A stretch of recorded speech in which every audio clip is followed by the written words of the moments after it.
दोस्तों, ये तो हम सब जानते हैं कि हमारी जिंदगी हमारे थॉट्स यानी कि हमारे विचारों से ही चलती है, जो हमारे नजरिए को तय करता है। पॉजिटिव थिंकिंग के बिना ये जिंदगी अधूरी है। Power of positive thinking. हम जैसा सोचते हैं वैसे बन जाते हैं। What we think, we become। इस पे हमने बहुत सारी कहानियां पढ़ी है, देखी है, सुनी है, और ये सच है कि कहानी का हमारी जिंदगी पर बहुत गहरा असर होता है। एक छोटी सी कहानी हमारे अपने थॉट्स में बहुत बड़ा बदलाव ला सकती है। कहानी सुनने की कोई उम्र नहीं होती, तो क्यों ना आपको इसी पे कहानी सुनाई जाए।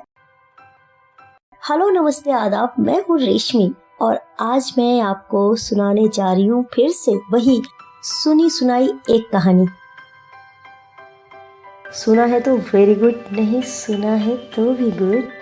आज सुन लीजिए।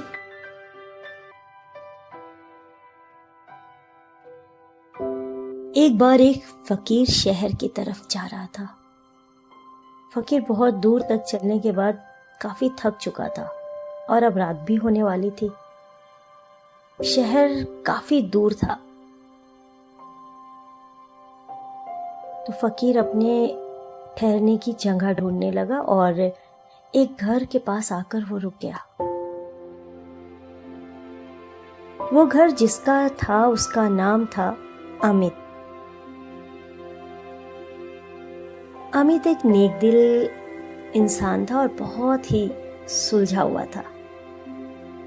अमित ने जब फकीर को देखा तो उसे पूरे आदर सत्कार के साथ अपने घर में ले आया और उसकी खूब सेवा की। फकीर बहुत खुश हुआ और उसे आशीर्वाद देते हुए बोला, खुश रहो बच्चा। अमित, आप यहाँ पर आराम कर लीजिए, सुबह होते ही चले जाइएगा। तो उनके साथ कुछ अनाज और फल दिया कि आप ये रास्ते में खा लीजिएगा। इधर फकीर अमित की सेवा से बहुत खुश था। जाते जाते उसे खूब सारा आशीर्वाद देने लगा। उसने कहा, ऊपर वाला तुम्हें और बरकत दे और हमेशा तुम खुश रहो। फकीर की पहली बात को सुनकर और बोला, अरे फकीर, अभी मेरे पास जो भी है ये भी नहीं रहने वाला। अमित की ये बात सुनकर फकीर अमित की तरफ देखता रह गया और मन ही मन ये सोचने लगा कि ये क्या बोल रहा है। इतना सोचकर फकीर ने कहा, मैं शहर से लौटते वक्त एक बार तुमसे मिलकर ही जाऊंगा। इतना कहकर फकीर वहां से चला गया। ठीक 1 साल बाद जब फकीर दोबारा वहां पर आया तो उसने क्या देखा कि उसकी सारी धन दौलत सब खत्म हो चुकी थी। जब फकीर को ये बात पता चली कि अमित इस शहर से बाहर एक गांव में एक बड़े जमींदार के घर नौकर का काम कर रहा है, छोटी सी झोपड़ी बनाकर बहुत हंसी खुशी गुजारा कर रहा है और 2 वक्त की रोटी मिल जाती है, उसमें ही खुश रहता है। फकीर बिना देरी किए उसी वक्त अमित से मिलने जा पहुंचा। अमित ने फिर से फकीर को देखा और उसको उसी तरह से खुशी खुशी अपने घर में ले गया और उसके पास जो भी रूखा सूखा था वो फकीर को खाने को दिया।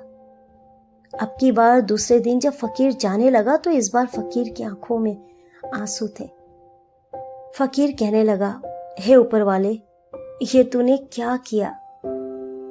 इधर अमित फिर से हंसा और कहने लगा, अरे फकीर, तू क्यों इतना दुखी हो रहा है। ऊपर वाला हमारे लिए जो भी करता है वो हमेशा सही करता है। उनका कुछ ना कुछ संदेश या सीख छुपी होती है जिसे हम नहीं समझ पाते और उल्टा ऊपर वाले को कोसने लगते हैं। बाकी हमारे अपने कर्म होते हैं। हमें तो बस हर वक्त ऊपर वाले का शुक्रिया अदा करना चाहिए। और हाँ, ये वक्त हमेशा एक जैसा नहीं रहेगा।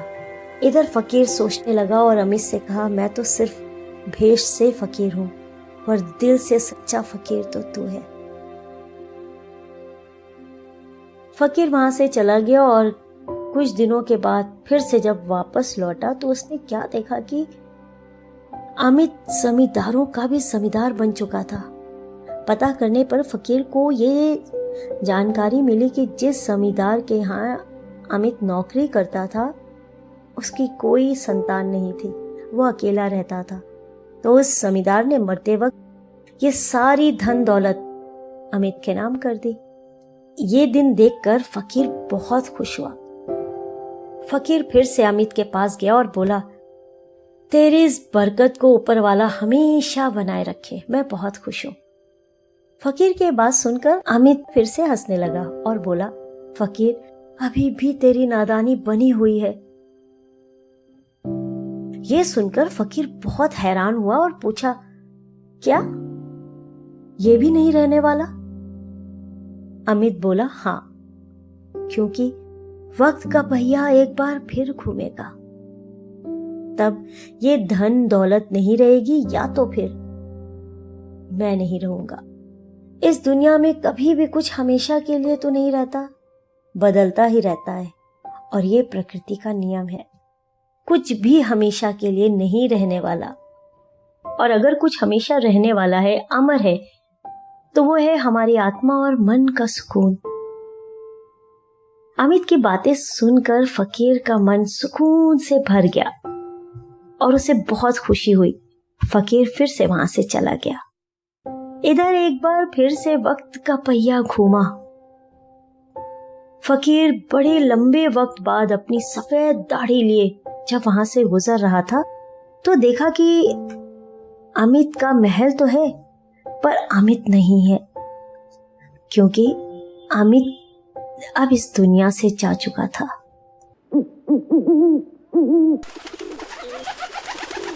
महल वीरान हो चुका था। महल में मकड़ियों का जाला बिछ चुका था। परिंदों के पंख फड़फड़ाने की आवाज पूरे महल में गूंज रही थी। ये सब देखकर फकीर के दिल से एक ही आवाज गूंजी,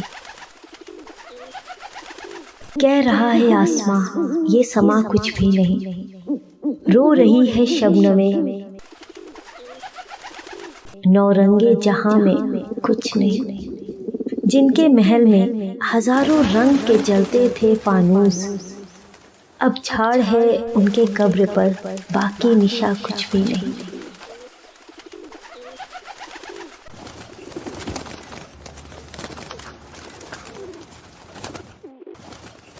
फकीर बहुत दुखी हुआ और वो मन ही मन में सोचने लगा कि ये इंसान जिंदगी भर कितना दौड़ता रहता है, किसी न किसी बात को लेकर हमेशा परेशान रहता है।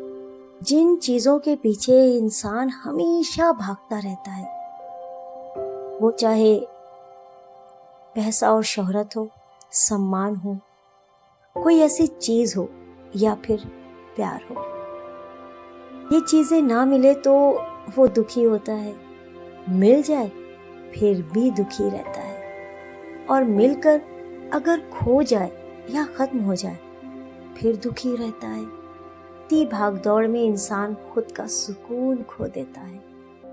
और दिल ही दिल में फकीर कहता है कि शायद अमित ये बात जानता था। वो बहुत समझदार और सुलझा हुआ इंसान था। यही वजह है कि उसे कोई फर्क नहीं पड़ता था जब उसकी जिंदगी में उतार चढ़ाव आते थे। वो हमेशा खुश रहता था और जिंदगी को सुकून भरे मन से खुलकर जीता था, क्योंकि ये जिंदगी भी तो एक दिन खत्म हो जानी है।